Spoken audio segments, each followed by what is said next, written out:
From Daily Trust News Center, this is the News Hour. On Trust News Hour tonight, government says resuming Abuja-Kaduna train service now insensitive. Troops kill 6 Boko Haram fighters in Borno State. Beginning of a new chapter as the 5G technology rollout begins. On the foreign scene, South African unions protest high cost of living. Hello and welcome to News Hour on Trust Television. I am Ayinde Shuaga. The federal government says it cannot resume the Abuja-Kaduna train service for now because it will be insensitive to the plight of families whose loved ones are still in captivity. Minister of Transportation Muazu Sambo disclosed this to State House correspondents after the Federal Executive Council meeting presided over by President Muhammadu Buhari at the State House, Abuja. The Transport Minister, who was addressing questions on the suspension of the service following the March 28 train attack, noted that the government is still investigating the right type of surveillance equipment to procure in order to effectively monitor the tracks along the Abuja-Kaduna route, as well as concessioning it in a public-private partnership arrangement.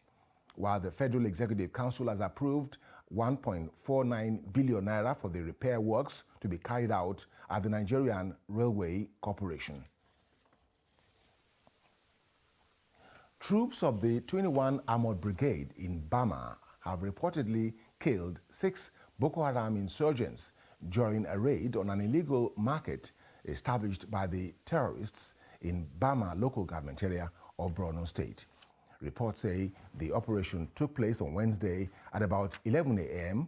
when the troops, in collaboration with the Civilian Joint Task Force, CJTF, stormed the illegal market known as Daula Market at Bararam village in Bama. The traders were reportedly selling items such as maize, beans, salt, Maggi, used clothes, drugs, and petrol to the insurgents in exchange for scrap metals. The suspects have reportedly been transferred to the brigade headquarters in Bama for investigation. The 4 Catholic sisters abducted last Sunday at Umulolo community along Okigwe-Enugu Expressway in Imo State have been released. The sisters were said to be on the way to a morning mass when they were kidnapped. Imo State Police spokesman Michael Abatam on Wednesday, who confirmed their release, refused to reveal if ransom money was paid. The abduction of the Catholic sisters was the latest attack in the southeast, where separatist tensions are on the rise.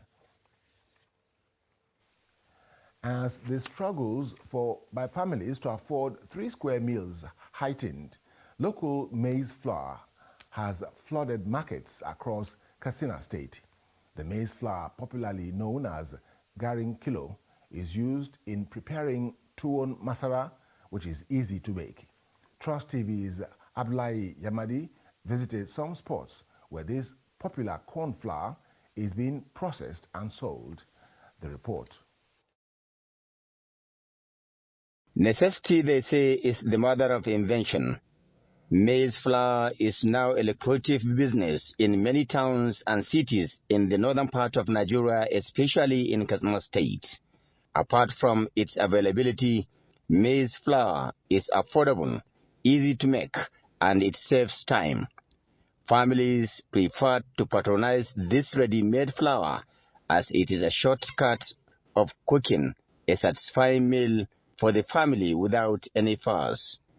Beyond that, poverty, inflation, and high cost of living forced many families to resort to this innovation of garin kilo. You have the time to quickly process the food and then process the raw material and eat the food. Unlike when you go and buy the maize, you have to process it. It takes a long time, and you are alleviating the difficulties to your family. They don't have to process all through, and the cost difference isn't much. It's even cheaper, better, more efficient just by the processed one. Observers said production of this maize flour has also increased the value chain of the business as more people are involved before it gets to the end user. A lot of people are making money with this business. You can see people from mulling, grinding to milling and sales of the flour. Everyone is making money. The value chain has tremendously increased. The prices of the corn flour differ depending on the quality and quantity required by the buyer. However, in this market, there are three categories of the flour. The Danfuntua, which is of high quality, Dankatsina, a step lower, and the ordinary, which is of the lowest of all. What is amazing is that each category tastes different when prepared. How much is the cost of this flour, sir? It is of 3 to 4 categories. There is the one processed in Funtua, which is the best. It costs 350 naira per kilo. There is also the one processed in Katsina on the ordinary one, which costs 300 and 250 respectively. Traders are, however, making a brisk business here, being a popular meal and affordable, and is eaten by almost every family. With the projection of imminent hunger by the World Bank, people are calling on relevant authorities to check the rate at which inflation is raking the already fragile economy of the nation. They said government should come up with modalities and measures to control hike in food prices so as to protect the most vulnerable in the society. Abdullahi Ismayamadi, Host Television News, Katsina. The Nigeria Labour Congress has called on the National Broadcasting Commission to review the cost of operating licenses for broadcast organizations in the country.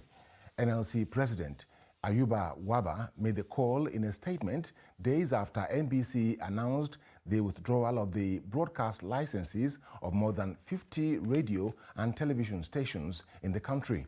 The NBC based its decision on the failure of the stations to renew their licenses. But Waba, in his statement, said the decision failed to take into account economic challenges that have hurt the operations of the stations, arguing that the stations did not deliberately refuse to renew their licenses. While acknowledging that NBC had a regulatory duty in the broadcast industry, Waba stressed that the withdrawal of the licenses is a little too drastic, adding that not only affected media houses, but also their staff and millions of Nigerians who follow programs from the affected media houses. People's Democratic Party members and supporters of its presidential candidate, Atiku Abubakar, are calling for an amicable resolution of the crisis between the party and Governor of Rivers State, Nyesom Wike. The group, which made the call during its general meeting, which held in Abuja, says its chances will be affected in 2023 if it fails to approach the poll as a united house. The report. After my commission of projects, nobody should say Wike has started, though. Because when I start,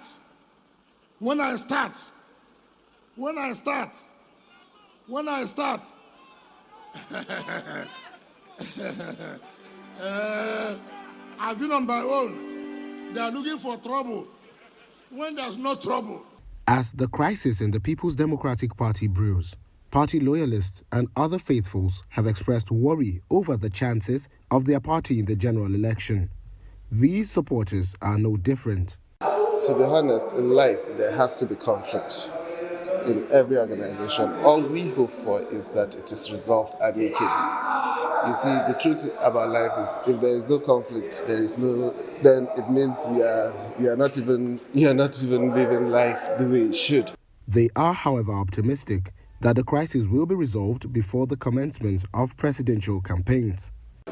Your tongue, there's this saying in Hausa, harce da haƙuri, have misunderstandings sometimes, and I'm sure this is one of them, but we are hopeful that it will be resolved very soon. Everything is being done, and we also are appealing to both parties to please sit on the table and resolve this. The Director General of the group, who spoke to journalists on the sidelines of its general meeting, explained that it will not be business as usual in the general election, as vote buying would be difficult to perpetrate.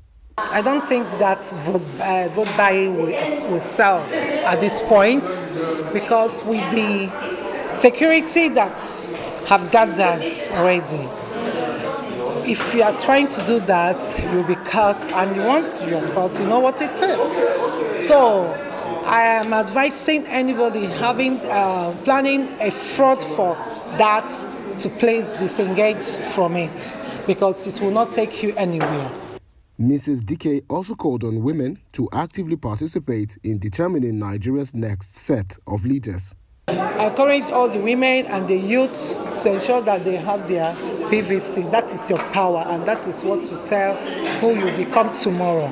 Because if you vote for a candidate that will show you the way or teach you where you will fish, then you've made it in life, not a principal that will give you fish. Tomorrow you start looking for another one. They are, however, confident in the chances of their flag bearer Atiku Abubakar and pledge to work for his victory in the election. Sagir Ibrahim reporting for Trust TV. Presidential candidate of the Labour Party, Peter Obi, on Tuesday met with leader of Afenifere, Ayo Adebanjo, and members of the South and Middle Belt Leadership Forum. In a tweet about the event, the former Anambra State Governor also noted that the national leaders of the Labour Party and other stakeholders were present at the meeting. Although the agenda of the meeting was not disclosed, it is most likely to be about the 2023 general elections. Reports say Adebanjo and the South and Middle Belt Leadership Forum have been critical of both the All Progressives Congress and the People's Democratic Party and may consider backing Obi for president. Over 2,000 trees are to be planted across Dawakin Kudu local government area of Kano State as part of efforts to prevent desert encroachment across the state. Flagging off the exercise, the district head of Dawakin Kudu, Jafaru Usman, harped on the need for all to adopt the statewide tree planting campaign in order to prevent the effect of climate change in Kano. Trust TV correspondent Idris Jibrin reports.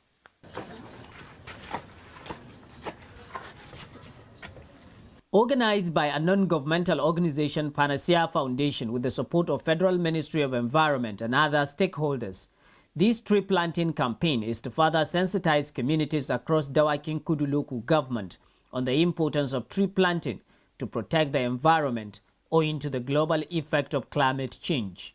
It will not just prevent desert encroachment, it will also contribute to so many aspects of human endeavor. But back to the desert encroachment, we have neighborhoods that are very close to desert areas, maybe areas around that bordering some part of Jigawa, so we're trying to establish a shelter bed around those places. According to the district head of Dawakin Kudu, tree planting at a time like this is very necessary, especially now that flood disaster has ravaged many villages and towns across Dawakin Kudu local government, while assuring his continuous commitments towards sensitizing residents on the need to embrace the exercise across his district. Akwai bukatan duk kowace shashi na jihar Kano.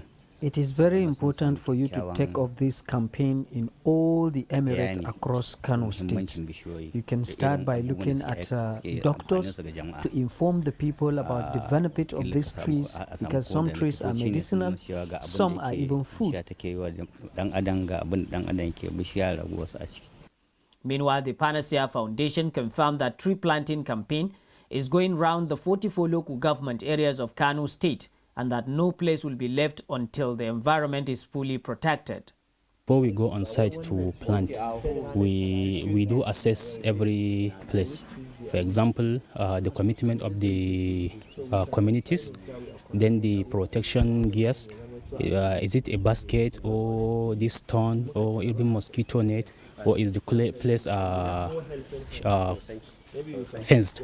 So if it is fenced, we don't have any problem in planting the trees. While this exercise is flag off in Dawakin Kudu, it is however expected that cutting down trees and bush burning across many parts of Kano State will also be prevented. Idris Jubrin, Trust TV News, Kano. Vice President Yemi Osinbajo, for the first time on Wednesday, physically attended the Federal Executive Council meeting at the council chambers of the State House, Abuja, after a successful surgical operation on July 16 at a private hospital in Ikeja, Lagos. He underwent the surgery after a fracture in his leg, an injury he sustained while playing squash. Osinbajo, who was discharged on July 25, has been recuperating at home and attending official functions virtually. The vice president was welcomed by ministers and presidential aides at the Federal Cabinet meeting, presided over by President Muhammadu Buhari. Also in attendance at the FEC meeting, Secretary to the Government of the Federation, SGF, Boss Mustafa, Chief of Staff to the President, Professor Ibrahim Gambari, and the National Security Advisor, NSA, retired Major General Babagana Mongunu. Despite concerns on Nigeria's large debt profile in recent times, President Muhammadu Buhari has so far been able to offset about 1 trillion naira of public debt owed to state governments.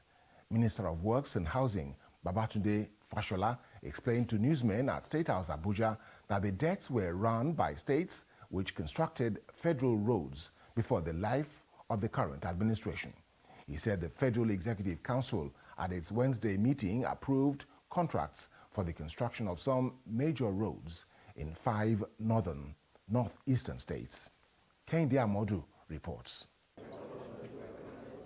The Northeast Development Commission was the biggest beneficiary from the rain of contract approvals at this week's meeting of the Cabinet. 5 roads in the Northeast have been penciled down for reconstruction. This is in line with the mandate of the Commission established in 2017 to coordinate the resettlement, rehabilitation, integration and reconstruction of infrastructure in the region that is worst hit by the Boko Haram insurgency. And all these roles are being taken into consideration and selected in conjunction with the state governments and other critical stakeholders.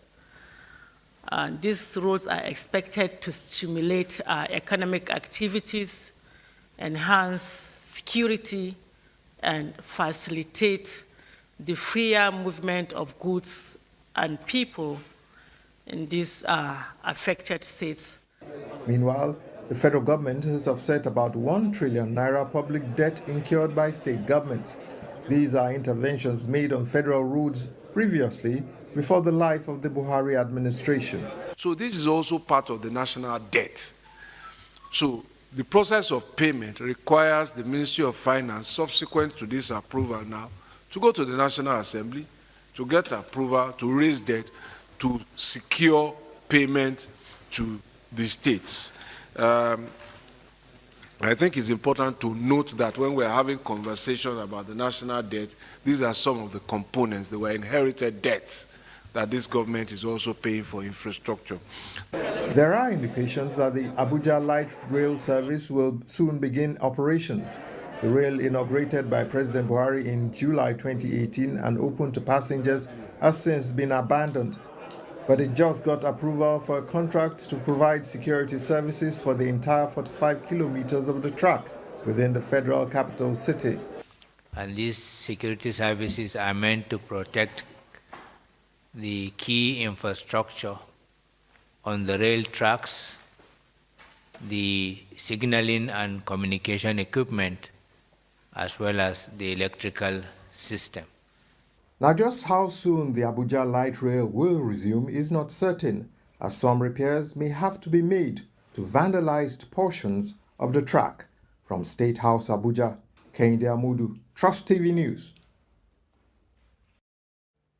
You're watching NewsHour on Trust Television. Coming up after the break, how graduate blocks maker employs others. Stay with us.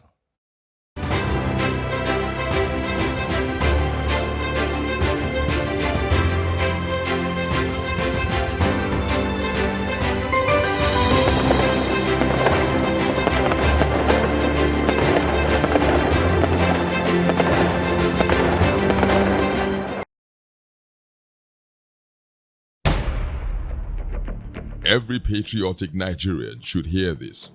Any politician who means well for the people will never allow themselves or their supporters to engage in any violent, destructive activities. No politician who truly wants to serve the people and develop the nation will encourage his followers to destroy properties or take human lives before, during, or after the elections. The Nigerian public must watch out for these traits and isolate any politician who encourages supporters to engage in violence. No genuine politician or patriot will cause trouble and seek to destroy the very society which they aspire to lead or develop. Politicians who have the good of the people at heart will not allow themselves or their followers to engage in violence, destruction of properties, and then taking of lives. Be vigilant. By their words you shall know them. Shun violence. Stay away from politicians who want you to do so. Let's join hands to make the 2023 elections peaceful. This message is from the National Orientation Agency, NORA.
Trust TV, documenting the Nigerian story.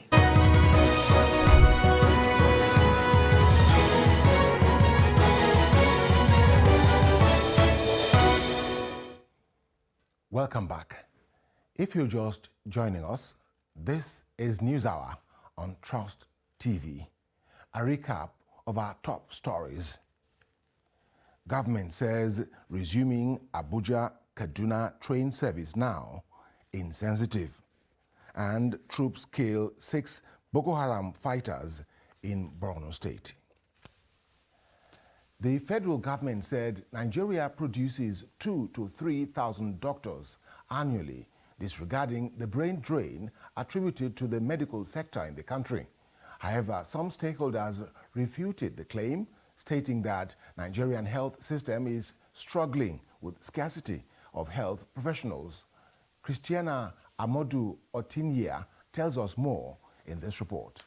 The Minister of Health, Dr. Osagie Hanire, has disregarded the claim of brain drain in the medical sector, stating that Nigeria has enough medical doctors to cater for its growing population. The minister further said the federal government is working to replace doctors who have left the nation or have resigned. He said the country is producing up to 2,000 to 3,000 doctors every year in the country, and the number leaving is less than 1,000.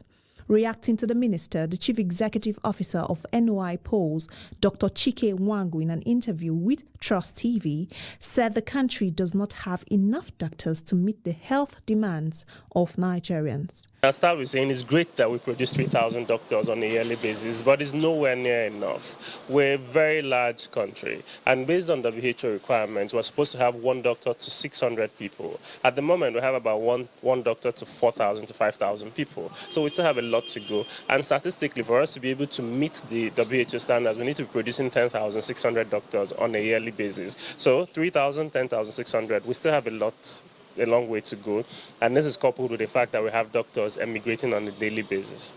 Dr. Nwangu further called on the government to address challenges belaboring the sector to increase economic productivity. To start with health is wealth. Let's not make mistakes about that. For you to be able to move your economy, you need to have a healthy population. To buttress this, the indices of development are usually things around health indicators, mortality rate, under 5 mortality rate. That's what you use to measure development of a society. So you can't address the economy of society without addressing the health sector first. And then we are losing professionals, trained doctors on a daily basis. This is going to leave us at a point where we will never be able to have enough doctors to cater to our population, and we won't be able to achieve our full potential and be able to improve our economy. We need to find a way to retain our doctors in as much as we're still trying to produce more for us to be able to move our economy forward. It's as simple as that. According to estimates by the United Nations Commission for Trade and Development, each African professional lost to other countries represents a loss of $184,000. Experts therefore believe it is unequivocally important to nip this scourge in the bud. Christiana Amodu Otinya, Trust TV News.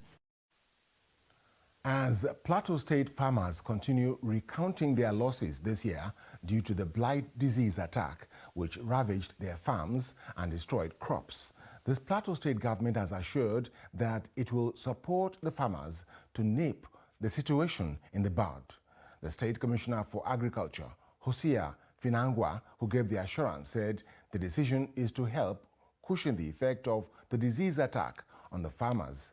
Finangwa, who put the loss incurred by the farmers at about 18 billion naira across the state, said due to the magnitude of the loss, they have to report the disaster to the Federal Ministry of Agriculture, adding that the team from the ministry has visited the affected farms spread across 9 local government areas to assess the disaster. In a chat with Trust TV, the coordinator of Potato Value Chain Plateau State, Thomas Mupshin, said they have devised short, medium and long-term measures to tackle the situation. Our project, which government brought in, is supposed to give us wood seeds to fight those potato blights. So there's a component of infrastructure that has to do with tissue culture laboratory to produce good quality certified seeds for farmers to replace the old, degenerated and disease-prone old seeds that farmers have been recycling over the years. So, but that one takes time. So what we thought was, how do we do to reduce farmers' suffering and losses? So we went into dialogue with agro dealers. We called them together with the farmers. We called the PADP, that is Plateau Agricultural Development Project, who own the farmers, because we will come and we will go. But we also brought together the National Root Crop Research Institute, and we went to the farmers' field, and we did field demonstration. And all the agro dealers that came to us tried their products in the field. Youths in the country have been told to not rely on white-collar jobs, but embrace entrepreneurship to enable them live a decent life and contribute to national development. The advice was part of a chat Trust TV's Kabir Lawal had when he met a graduate who makes block as a means of livelihood. The report.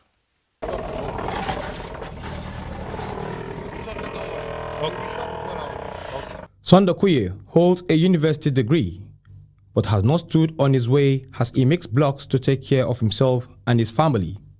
His decision to venture into the trade is as a result of economic situation of the country, where white-collar jobs for the ordinary Nigerian are gradually becoming extinct.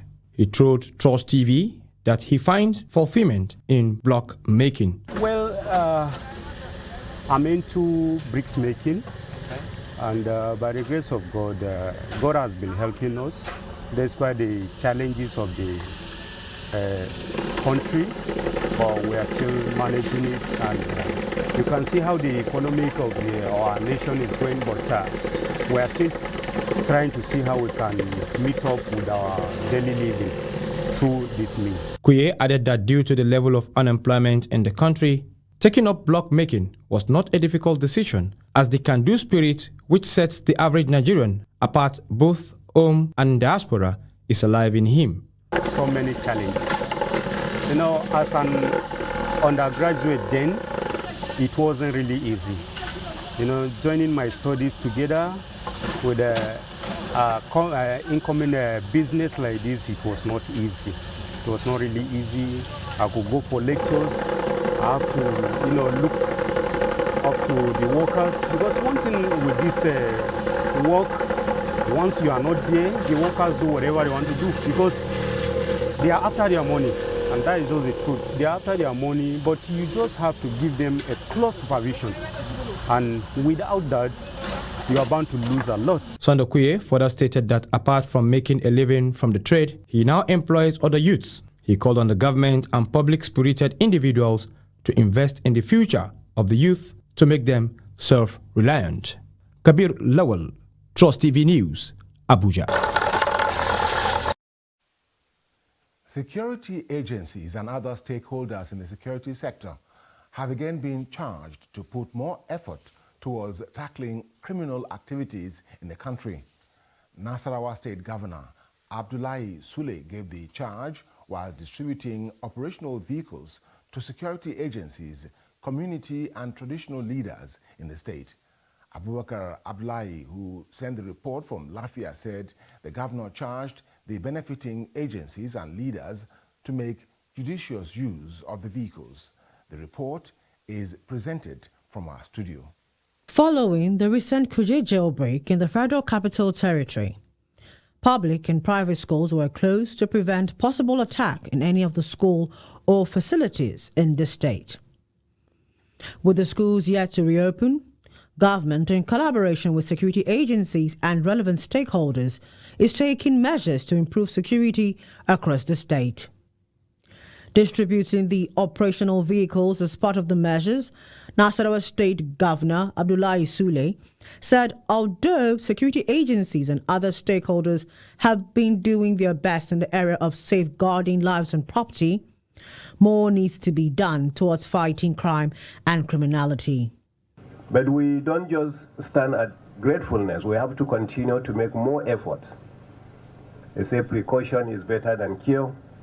And that is the reason why we continue to make various efforts. Recently, if you remember, when we were told about a possible attack by some criminals, we decided to shut down our schools.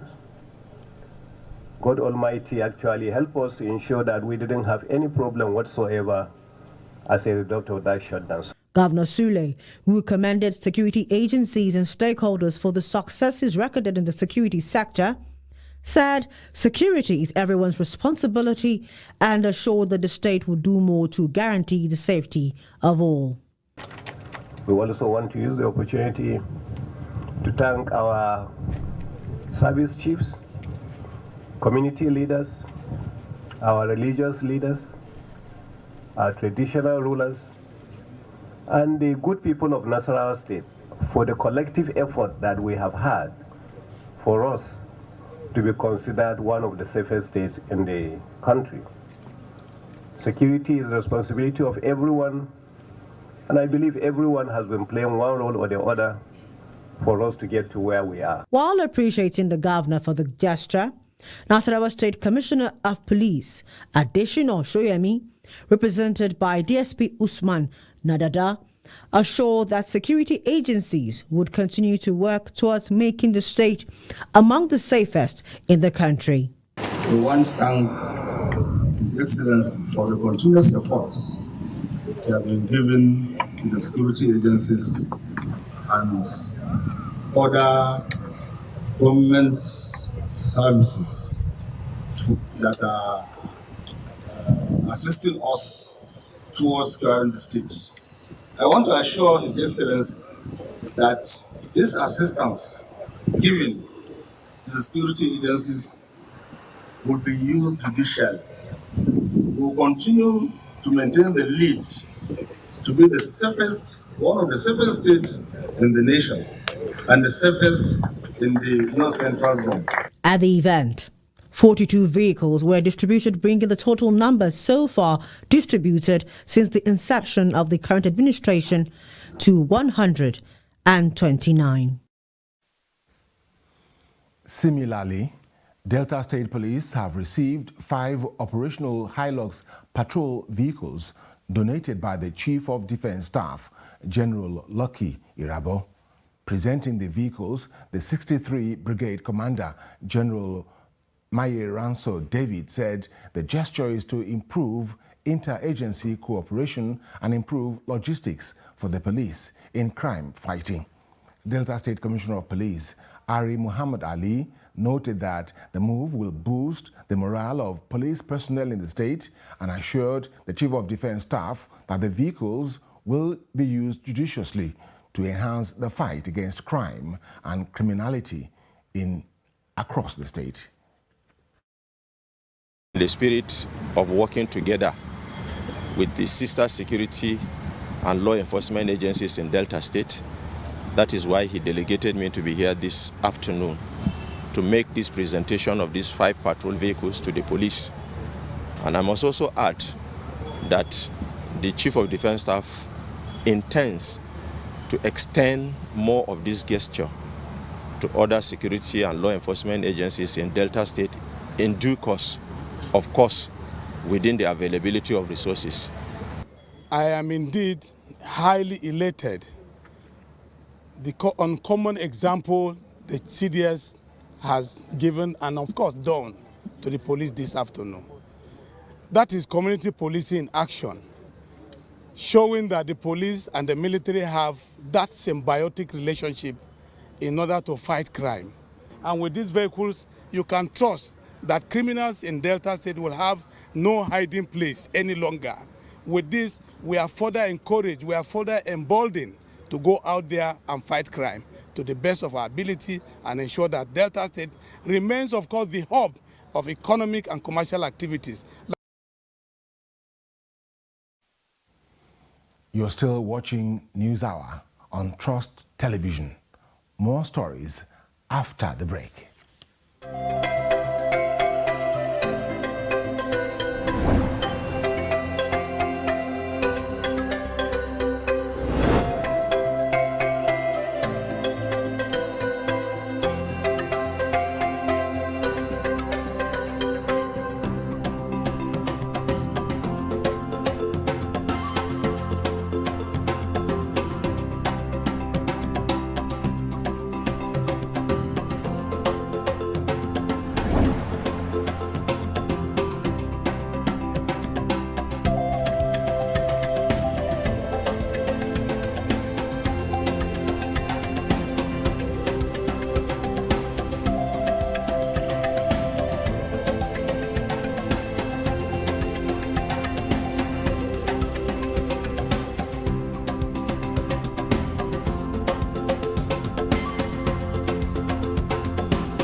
Welcome back.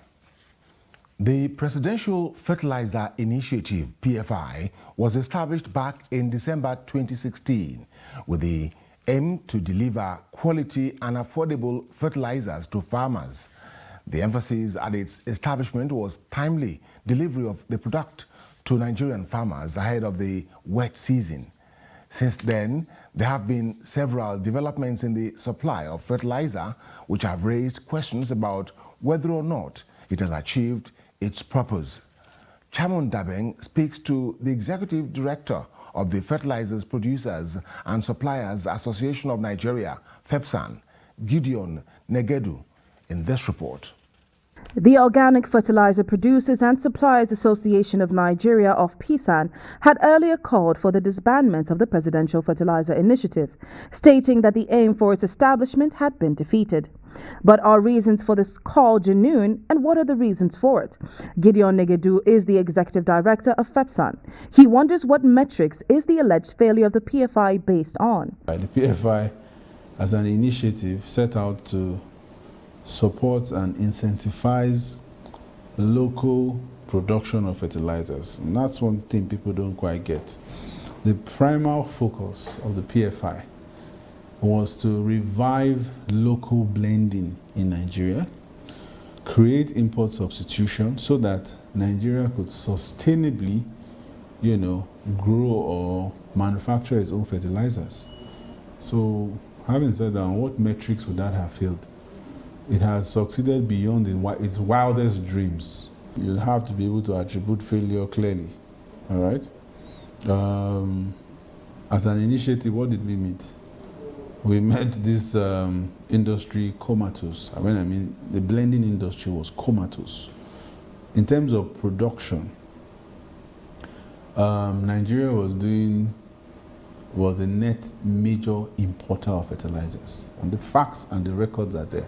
President of PSAN, Noel Kayan, wants the PFI to be disbanded and replaced with a more viable and sustainable organic option that is globally accepted.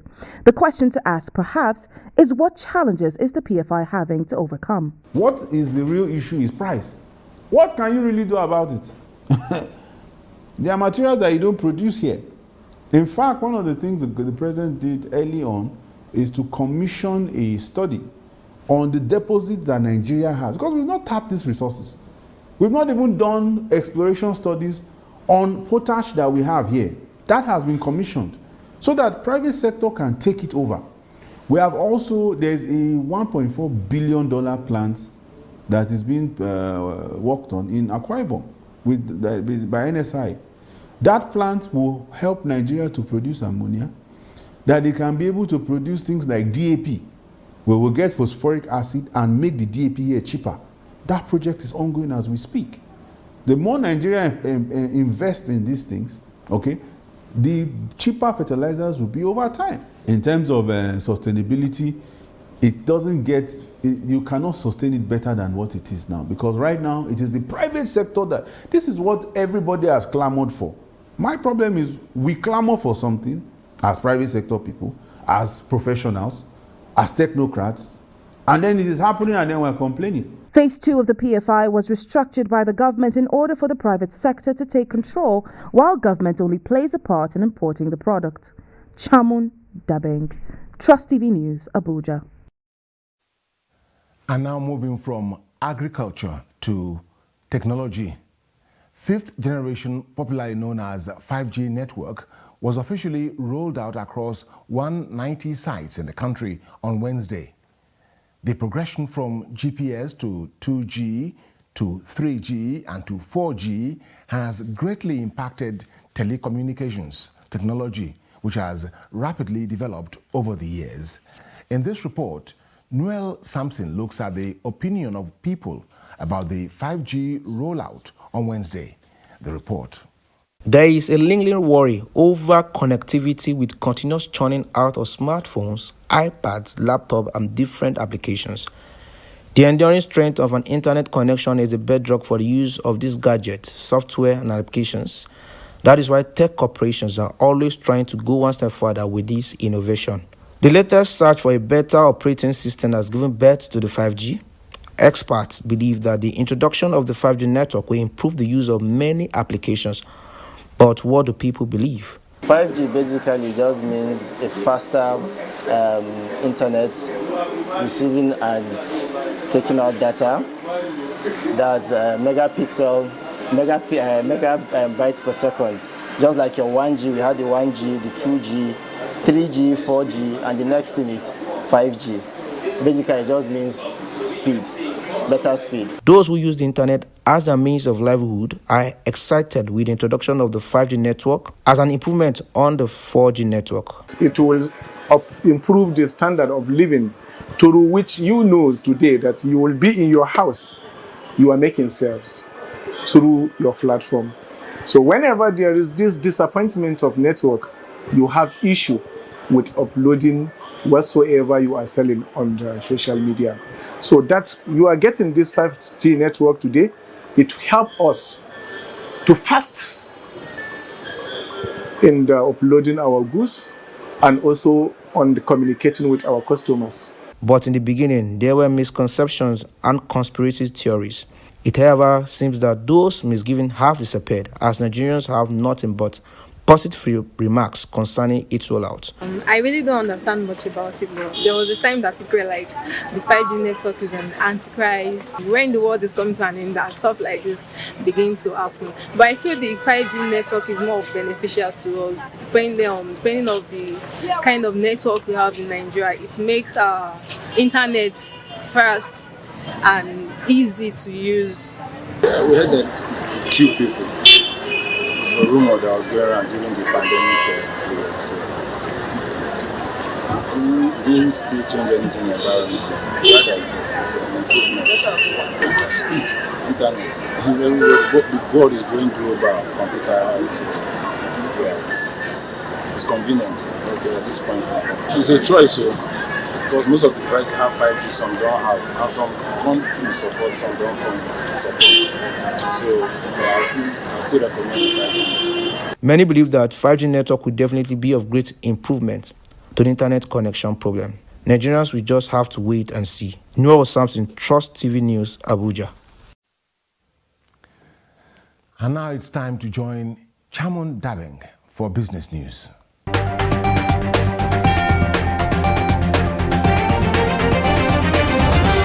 ExxonMobil, Shell, Chevron, and Equinor have agreed to an out-of-court deal with the Nigerian National Petroleum Company Limited, NNPCL. The move, according to court filings seen by Bloomberg, will end the continuing lawsuit once the new arrangements take effect. To give the criteria time to be met and the settlement agreement to take effect, Equinor and Chevron's attorneys requested that the lawsuit be put on hold until the end of October. Once that happens, the companies intend to discontinue the action, the letter stated. Exxon and Shell stated in a separate letter that they expect to be able to do the same within 60 days. In order to carry out Nigeria's energy transition strategy, the World Bank and the U.S. Export-Import Bank, Exim Bank, have pledged over $3 billion. The commitment was made by the international organizations on Wednesday at the official launch of the Energy Transition Plan by Vice President Yemi Osinbajo. The World Bank's country director for Nigeria, Shubham Chowdhury, stated that the organization aims to contribute more than $1.5 billion to the country's energy transition plan. Vice President Osinbajo stated that Nigeria's energy transformation would require huge investments, including spending $410 billion by 2060. He said Nigeria has established an interministerial working group to implement the energy transition, and it is currently negotiating with partners to secure an initial $10 billion support package ahead of COP27. Nigeria's natural gas reserves would increase from about 200 trillion cubic feet to 600 trillion cubic feet, according to the CEO of the Nigerian National Petroleum Company Limited, Mele Kyari.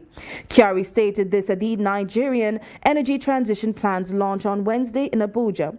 He said the plan aims to help Nigeria reach its net zero target by 2060 by investing in low carbon emission opportunities such as natural gas, and to help 100 100 million Nigerians escape poverty in 10 years. The optimism of the corporation stems from the expectation of increased investments as a result of the recent signing of production sharing agreements with partners and the empowering of NNPCL under the Petroleum Industry Act to assume full responsibility for commercial operations. That's all for business news. I am Chamun Dabeng.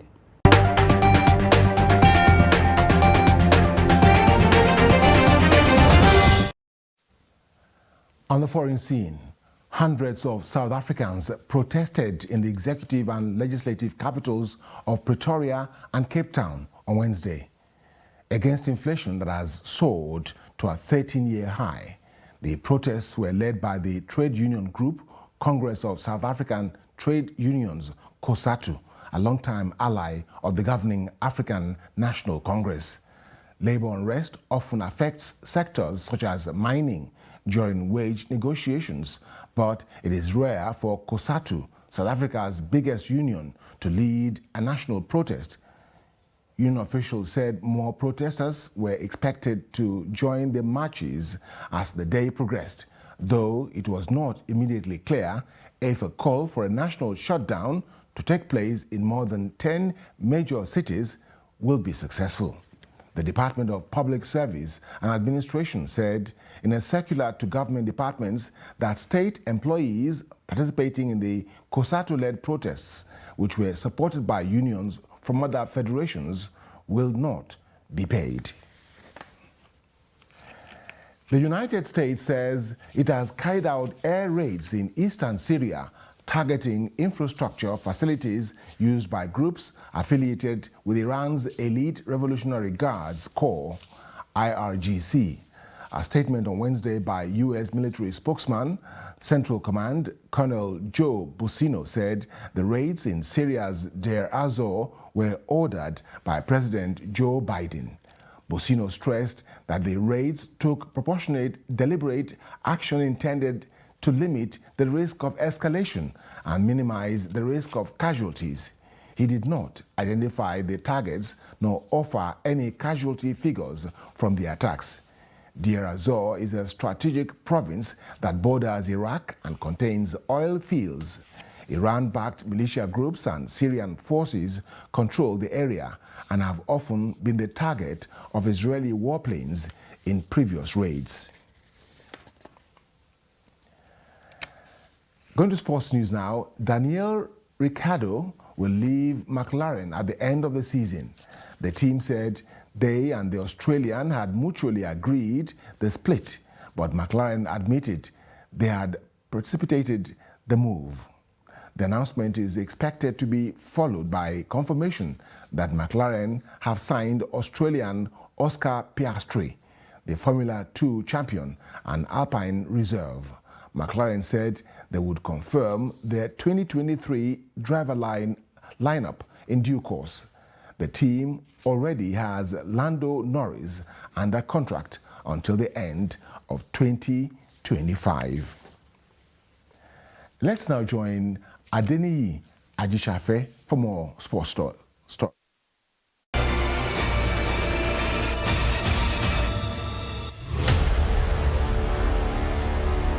Super Eagles of Nigeria and Desert Foxes of Algeria will clash in an international friendly match billed for September 2022. The Algeria side were scheduled to play against Black Stars of Ghana, but the match was cancelled due to some circumstances. Desert Foxes will play Super Eagles for the third time under coach Jamel Belmadi, have won all three, including the famous 2019 Africa Cup of Nations semi-final clash. The friendly match is slated for Oran, Algeria, on September 27, 2022. And still in football, former Super Eagles coach Sunday Olise has resigned his appointment with German Regional Liga team SV Strahlen 2 months after signing as the coach. The former Fortuna Sittard coach resigned after losing 5 consecutive league games this season, the last coming against Fortuna Düsseldorf 2-0. The Olympic gold medalists had previous stints with Veveras FC and RSC Vise of Belgian 3rd Division, the Super Eagles of Nigeria and Fortuna Sittard. World sprint record holder Usain Bolt has moved to trademark the logo showing his signature victory celebration pose. The retired Jamaican sprinter submitted an application in the United States, known globally for the move in which he leans back and gestures to the sky after winning gold medals and setting world record. U.S. Patent and Trademark Office says Bolt filed his application for the trademark on 17 August with the intention to use the image on items including clothing, jewelry and shoes, as well as restaurants and sport bars. The 8-time Olympic gold medalist retired from athletics at the 2017 World Championship in London. Usain Bolt holds the world record in 100 meters at 9.58 seconds and 200 meters at a time of 19.19 seconds, making him the fastest man in history. That's Sport News. I am Adeni Ajishafe.